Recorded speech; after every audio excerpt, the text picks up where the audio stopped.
nervousness about the future, about who I was with my job title gone and a redefinition thrust on me.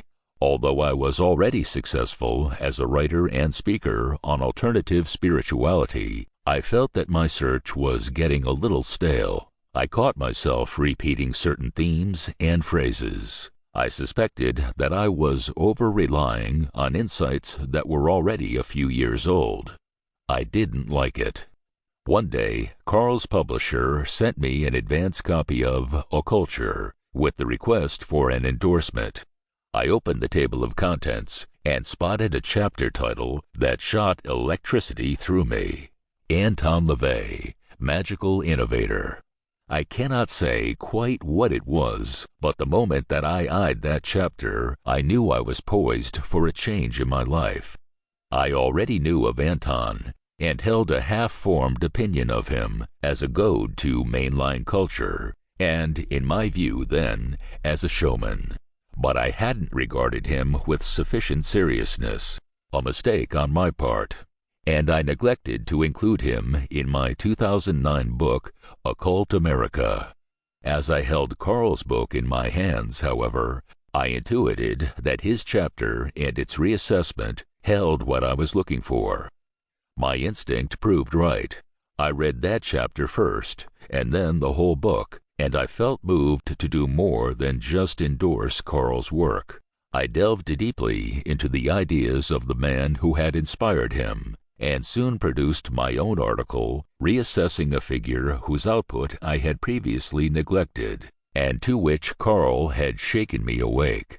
Anton's heterodoxy also spurred my own self-defined experiments, literary, intellectual, and spiritual, into Satanism, which have formed a vibrant and at times also misunderstood aspect of my current career and search, which are one and the same.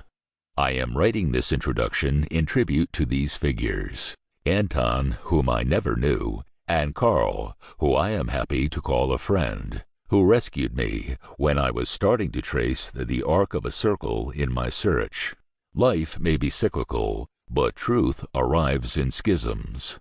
Anton was a master at creating schisms. In this book, Carl calls Anton America's own Pop Nietzsche. There is more to that designation than may first appear. I believe that people often require novelty to enter new ideas. Most people who are searching for practical philosophies will not find their way to Nietzsche. They will recall him only as the guy who wrote, "God is dead." And some may even repeat uninformed tropes about the German philosopher and Nazism. Within Anton's work, however, you will discover what I consider a reasonable iteration of the philosophy of self-verification and the rejection of handed-down meaning. You will find this outlook framed within the iconography of revolt against domesticated and often unfulfilled Judeo-Christian values.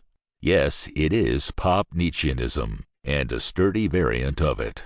In a 2018 article, The Devil's Reading List, I reconsidered Anton's iconic and perennial seller, The Satanic Bible, 1969. Quote, critics dismissed LaVey's mass-market paperback as a bastardization of Nietzsche and Ayn Rand with occult frosting. To which I argue, so what?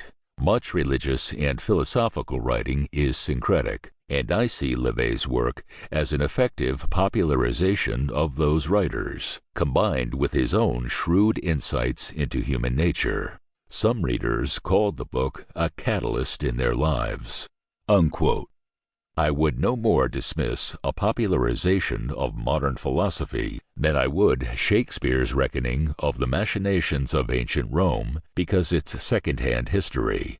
Artists not only provoke, but also mediate.